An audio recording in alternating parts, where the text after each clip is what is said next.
오늘은 대광교회 설립 43주년 기념 주일입니다. 설교에 앞서서 우리 성도님들께서 대광교회 역사를 얼마나 잘 알고 있는지를 한번 점검해 보겠습니다. 퀴즈를 한 3문제 정도 내볼게요.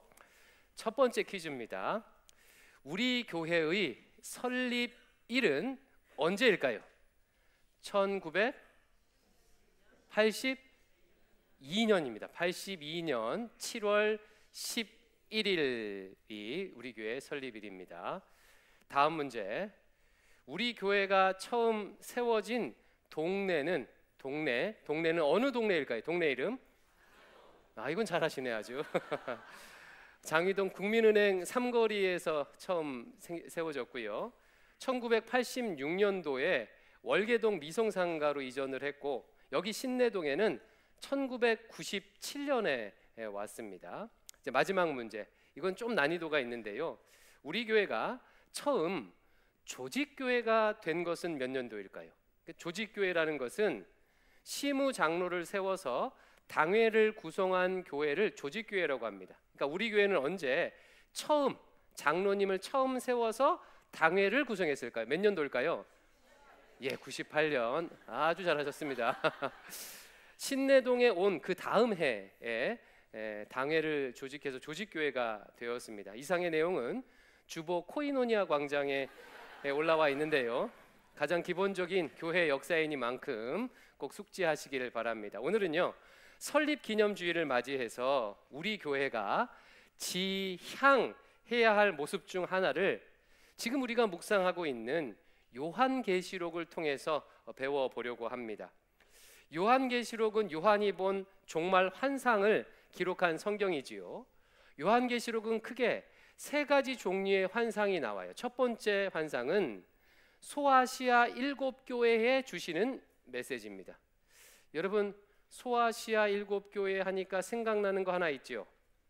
지난주에 소아시아 7교회 이름 앞글자만 따서 외워보라고 했었는데 잠깐 체크해 보도록 하겠습니다. 제가 시작하면 에서버두 땡땡땡 하고 외우셔야 돼요. 시작. 에서버두 사빌라. 잘하셨습니다. 이게 이제 첫 번째 종류의 환상이에요. 두 번째 종류의 환상은 하나님께서 로마로 대표되는 악을 심판하시는 환상입니다. 이 부분이 가장 계시록에서 긴 분량을 차지하고 있습니다. 세 번째 환상의 종류는요, 역사의 종말에 이루어질 새 하늘과 새 땅에 대한 환상이에요. 하나님께서 모든 악을 심판하시고 마침내 하나님 나라가 이 땅에 임하는 완성되는 환상입니다. 오늘 본문은 바로 이 세 번째 환상에 해당하는 내용입니다. 그러므로 오늘 본문은요, 나중에 완성될 하나님 나라가 어떤 나라인지를 보여주는 매우 중요한 내용이에요. 예수님께서 재림하셔서 하나님 나라가 이루어지면 이런 모습이겠구나 라고 미리 내다볼 수 있는 구절이에요. 제가 아는 목사님께서 최근 안식월을 맞아 해외여행을 가신 분이 계신데요. 이분이 이태리에 있는 돌로미티에 가셨는데 함께 있는 단톡방에다가 매일매일 사진을 올려주셔요. 사진으로만 봐도요, 너무나도 경치가 아름다운 거예요. 그래서 제가 저절로 나도 기회가 되면 꼭 한번 가보고 싶다, 이런 마음이 저절로 생겼습니다. 오늘 본문이요, 그런 식인 거예요. 완성된 하나님 나라의 모습을 미리 보여주므로 고난 가운데 있는 성도들에게 그 나라가 속히 오면 좋겠다, 그 나라에 들어가면 좋겠다 라고 소망하도록 하는 내용입니다. 본문에 보면 하나님 나라에 대한 여러 가지 아름다운 비전이 나오는데요, 오늘 제가 주목하고 싶은 것은 4절에 나오는 단 한 문장입니다. 한 문장. 4절 같이 한번 읽어볼게요. 4절 시작. 모든 눈물을 그 눈에서 닦아주시니 다시는 사망이 없고 애통하는 것이나 곡하는 것이나 아픈 것이 다시 있지 아니하리니 처음 것들이 다 지나갔음이러라. 여기서 첫 번째 줄에 나온 다시는 사망이 없고 라는 문장입니다. 여러분, 완성될 하나님 나라에서는 다시는 사망이, 죽음이 없습니다. 너무나도 소망이 되지 않습니까? 하나님 나라에서는요, 다시는 죽음이 없대요. 근데 여러분, 이렇게 생각하시는 분들도 있으실 것 같아요. 아니, 8, 90년 사는 것도 끔찍한데 다시는 죽지 않는다고? 그게 정말 좋은 일일까? 라고 생각하는 분도 계실지 모르겠습니다. 만약 그렇다면 성경에서 말하는 죽음, 사망의 의미를 잘 모르기 때문일 거예요. 성경이 말하는 죽음, 사망은요, 단지 육체적인 죽음을 넘어섭니다. 성경이 말하는 죽음을 이해하기 위해서는요, 창세기에 나온 아담과 하와가 선악과를 따먹은 범죄한 결과에 대해서 먼저 좀 알아야 돼요. 여러분, 아담과 하와가 선악과를 따먹은 것은 어떤 의미가 있다고 했지요? 선악과를 먹은 것은 내가 선악의 기준이 되겠다, 내가 옳고 그름의 기준이 되겠다라고 선언한 사건이에요. 창조주 하나님만이 선악의 유일한 기준이 되시는데 인간이 하나님의 자리를 차지하여 스스로 옳고 그름의 기준이 되기로 선언한 사건이 선악과 사건입니다. 인간이 스스로 왕이 되기로 선언하자 성경에 보니까 이런 결과들이 나타났어요. 첫 번째 결과, 하나님과의 관계가 깨졌습니다. 범죄한 아담은 하나님을 피해서 숨었습니다. 그리고 하나님과 친밀히 교제했던 에덴 동산에서 쫓겨났어요. 하나님과의 관계가 깨져버렸어요. 이후로부터 인간들은 하나님의 진노 아래서 하나님을 피하여 숨는 삶을 살아갑니다. 실제로 그렇지 않습니까? 많은 사람들이 하나님이 안 계신 것처럼 살아가요. 두 번째 결과, 사람과의, 이웃과의 관계도 깨졌어요. 범죄하기 전 아담은 하와를 향해서 이렇게 말했습니다. 내 뼈 중에 뼈요, 살 중에 살이라. 무슨 말이냐면 한마디로 너는 나다라는 고백입니다. 그러나 범죄하고 나자 이렇게 말합니다. 저 여자 때문에 선악과를 먹었습니다. 저 여자 때문에. 하와에게 책임을 전가해요. 한 몸이었던 두 사람은 이렇게 관계가 깨어져 버렸습니다. 심지어 가인은 자기 동생 아벨을 죽이기까지 했습니다. 이때로부터 인간들은 서로에게 책임을 전가하며 서로에게 폭력을 행사하는 삶을 살아가게 되었습니다. 부모 때문에, 남편 때문에, 자식 때문에, 누구 때문에 내 인생이 이 모양이야, 이 문제가 이렇게 생겼어 라고 책임을 전가하죠. 인간 사이의 관계가 깨졌어요. 세 번째 결과, 피조물과의 관계도 깨져버렸습니다. 타락하기 전에 아담과 하와는 선악과를 제외한 에덴 동산에 있는 모든 나무의 실과를 마음껏 누릴 수 있었어요. 그러나 타락 이후에는 죽도록 고생하며 노동해도 땅이 엉겅퀴를 냅니다. 인간은 자연을 파괴하고 자연은 인간의 노동만큼 소출을 주지 않게 되었습니다. 인간과 피조물의 관계가 깨어져 버렸어요. 네 번째 결과, 자기 자신과의 관계도 깨졌습니다. 타락 전에 인간은요, 벌거벗었으나 부끄러워하지 않던 상태였습니다. 이게 무슨 의미라고 했지요?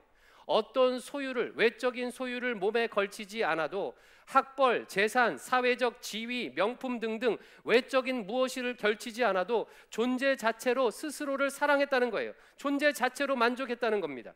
그러나 타락한 이후 인간은 벌거벗은 것을 부끄러워하여 썩어질 무화과 나뭇잎으로 자신의 수치를 가리는 삶을 살아갑니다. 학벌로, 명품으로, 좋은 차로, 비싼 집으로, 사회적 지위로 무화과 나뭇잎을 엮어서 자신의 수치를 가리는 고단한 삶을 살아가요. 하나님의 형상으로 지음받은 내 존재 자체를 사랑하지 못하고 나로 살아가지 못하고 자꾸 무엇인가를 덧붙이려고 해요. 자신과의 관계도 깨져버렸습니다. 여러분, 이상을 종합해 보면 인간이 선악의 기준, 옳고 그름의 기준이 되므로 한마디로 어떤 결과를 맞이하게 된 것입니까? 관계의 깨어짐. 하나님과의 관계, 이웃과의 관계, 피조물과의 관계, 나와의 관계가 깨졌어요. 바로 이것이 성경이 말하는 인간 고통의 뿌리입니다. 세상은 소유하지 못해서 불행하다라고 말하지만 성경은 인간이 고통스러운 것은 관계가 깨어져서 그렇다라고 대답합니다. 여러분, 이 두 가지 중에서 무엇이 맞는 진단인 것 같습니까? 인간이 고통하는 이유는 소유하지 못해서인 것 같습니까? 아니면 관계가 깨어져서인 것 같습니까? 우리의 삶의 실제적인 경험이 고통에 대한 성경의 가르침을 지지합니다. 인간이 스스로 옳고 그름의 기준이 되면 그 순간 관계들이 다 깨어져 버립니다. 예를 들어서 가정에서 아빠나 엄마가 옳고 그름의 기준이 되어서 다른 가족들에게 내가 맞고 너는 틀리다 라고 하는 순간 관계가 깨어져 버리지요. 그 가정에 아무리 많은 재산이 있다고 할지라도, 소유가 많다고 할지라도 가족 구성원들은 고통할 수밖에 없습니다. 성경은요, 이 고통의 정점에 죽음이 있다고 말합니다. 여러분, 왜 죽음이 고통의 정점에 있을까요? 죽음은 이 깨어진 관계를 다시 회복할 수 없는 상태를 의미하기 때문에 그렇습니다. 깨어진 관계를 회복해야 참된 샬롬을 누릴 수 있는데 영원히 깨어진 채로 살아가게 된다면 여러분, 얼마나 고통스럽겠습니까? 얼마나 끔찍하겠습니까? 그래서 죽음이 최고의 고통인 것입니다. 그래서 성경이 말하는 죽음이란, 죽음의 정의, 혹시 적을 수 있다면 적어 놓으십시오. 성경이 말하는 죽음은 이런 의미예요. 깨어진 관계를 회복할 수 없는 완전히 버림받은 상태. 여러분, 죽음이 뭐라고요? 깨어진 관계를 회복할 수 없는 완전히 버림받은 상태가 죽음이에요. 그러면 죽음에 대한 이해와 같은 배경 지식을 가지고 오늘 본문을 한번 해석해 보십시오. 다시는 하나님 나라가 완성되면, 예수님 재림하셔서 하나님 나라가 완성되면 다시는 사망이 없겠다는 선언은 무슨 의미겠습니까? 다시는 관계의 깨어짐이 없을 것이다. 모든 관계가 온전히 회복될 것이다 라는 말씀이에요. 더 이상 하나님 앞에서 숨는 삶을 살 필요가 없다. 하나님의 얼굴을 대면하며 그분을 기뻐하는 삶을 살 수 있다. 더 이상 사람들과 분쟁하고 갈등하지 않는다. 너는 내가 되고 나는 네가 되어 서로를 내 몸과 같이 사랑하는 관계가 된다. 피조물과의 관계가 회복되어 더 이상 기후 위기로 고통하지 않는다. 죽도록 고생해야 입에 풀칠하는 삶을 살지 않아도 된다. 이제는 내가 나를 온전히 사랑하는 삶을 살게 된다. 무엇을 소유해야만 하는 것이 아니라 내 존재 자체로 자랑스러워하고 사랑하는 삶을 살게 된다라는 의미겠죠. 여러분, 이렇게 들어보니까 이제 다시는 사망하는 것이 없다라는 이 말씀이 정말로 소망이 되지 않습니까? 마지막 날 하나님 나라가 임하면 이 은혜를 온전히 누릴 수 있는 것입니다. 그렇다면 여러분, 질문입니다. 마지막 날 하나님 나라가 임할 때 사망이 없는 은혜를 누린다면 거기 갈 때까지, 그때까지, 마지막 때까지는 이런 관계 회복의 삶을 누릴 수 없는 것일까요? 그렇지 않습니다. 마지막 날 이루어질 하나님 나라를 지금 이 순간 이 땅에서 미리 누리고 경험할 수 있는 곳이 있어요. 바로 교회입니다. 교회는 하나님 나라의 모형으로 주신 곳이에요. 하나님은 예수님의 핏값으로 사신 교회를 통해서 신자가 완성된 하나님 나라를 미리 누리고 맛보도록 하셨습니다. 비록 이 땅의 교회는 부족함도 많고 연약함도 있지만 우리는 교회를 통해서 사망 없음의 상태를 미리 누리고 경험할 수가 있습니다. 신자는 교회를 통해 하나님을 만나고 하나님과의 관계를 회복합니다. 신자는 교회를 통해서 이웃을 내 몸과 같이 사랑하는 법을 배우고 실천함으로 타인과의 관계를 회복할 수 있습니다. 신자는 교회를 통해서 피조물의 소중함을 깨닫고 피조물과 더불어 살게 됩니다. 신자는 교회를 통해 나라는 존재가 하나님의 형상으로 지음받은 얼마나 귀한 존재인지를 깨닫고 나를 사랑하게 됩니다. 이처럼 신자는 교회를 통해서 마지막 날에 이루어질 다시는 사망이 없는 상태를 미리 경험하는 거예요. 바로 이것이 설립 43주년을 맞이한 대광교회가 지향해야 할 모습입니다. 우리 성도들이 대광교회에서 사망 없는 상태를 미리 맛볼 수 있으면 좋겠습니다. 대광교회에서 하나님과의 관계가 친밀해졌어. 대광교회에서 성도들 간의 사랑하는 기쁨을 알게 되었어. 대광교회에서 피조물을 사랑하고 내 자신을 사랑하게 되었어 라는 간증이 계속해서 나왔으면 좋겠습니다. 대광교회가 하나님 나라를 미리 누리는 교회 되기를 주의 이름으로 축원합니다. 아멘. 우리 이 마음을 담아서 함께 찬양할 텐데요, 마라나타라는 찬양이에요. 예수님 어서 오시옵소서라는 찬양이지요. 생소한 분들도 계실 텐데 배우면서 찬양할 텐데요, 이번 한 달 동안 우리 요한계시록 묵상할 때 설교 끝날 때마다 이 찬양을 좀 하려고 합니다. 예수님의 재림을 소망하면서 마지막 날에 이루어질 다시는 사망이 없는 상태를 소망하면서 우리 마라나타 찬양하겠습니다.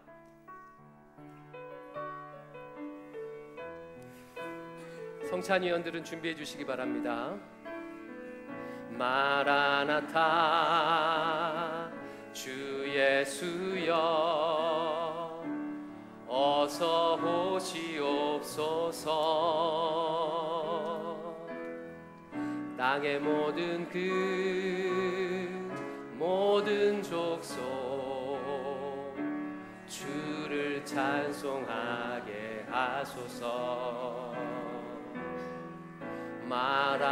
마라나타 주 예수여 어서 오시옵소서.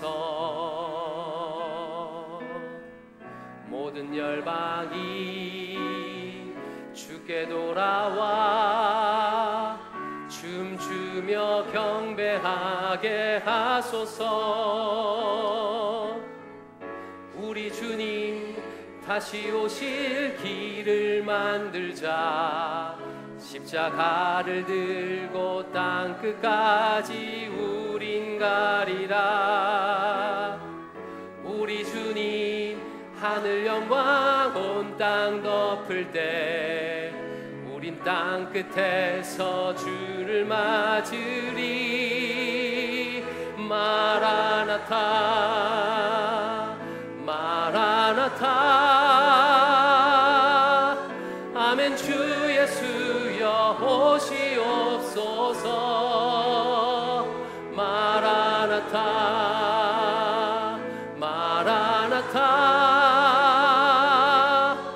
아멘. 주 예수여 우리 주님 다시 오실 길을 만들자. 우리 주님 다시 오실 길을 만들자. 십자가를 들고 땅끝까지 우린 가리라.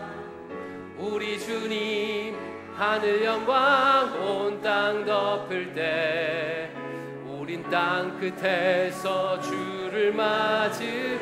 마라나타 마라나타 마라나타. 아멘. 주 예수여 오시옵소서. 마라나타 마라나타.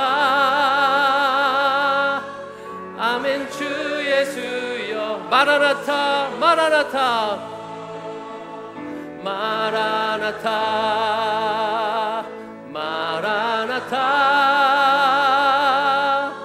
아멘. 주 예수여 오시옵소서. 마라나타 같아. 아멘. 주 예수여 오시옵소서. 우리 눈을 감고 우리 합심하여 한번 기도하겠습니다. 특별히 우리 오늘 교회를 위해서 기도합시다. 세 가지 기도 제목을 가지고 기도할 텐데, 우리 첫 번째는요, 하나님 이렇게 좋은 교회 대광교회를 내게 허락해 주신 것 감사합니다, 감사하며 기도하십시오. 두 번째로는요, 오늘 주신 말씀이 대광교회에 실현되도록 위해서 기도합시다. 하나님 나라를 미리 경험하는 교회 되게 해 주시옵소서 라고 기도하시기 바랍니다. 사망이 없는 상태를 미리 경험하는 교회 되게 해달라고 기도하시고, 세 번째는 내 자신이 이 교회에서 그런 은혜를 경험할 수 있도록 우리 대광교회를 위해서 이와 같은 기도 제목을 가지고 함께 합심하여 기도하겠습니다.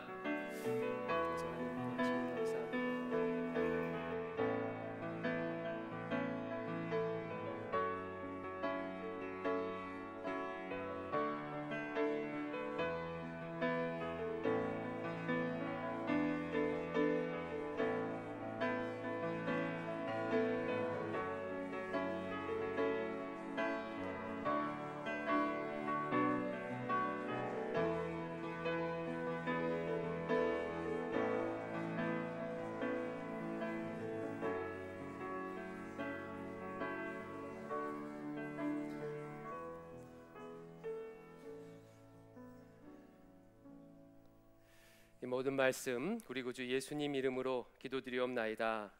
아멘.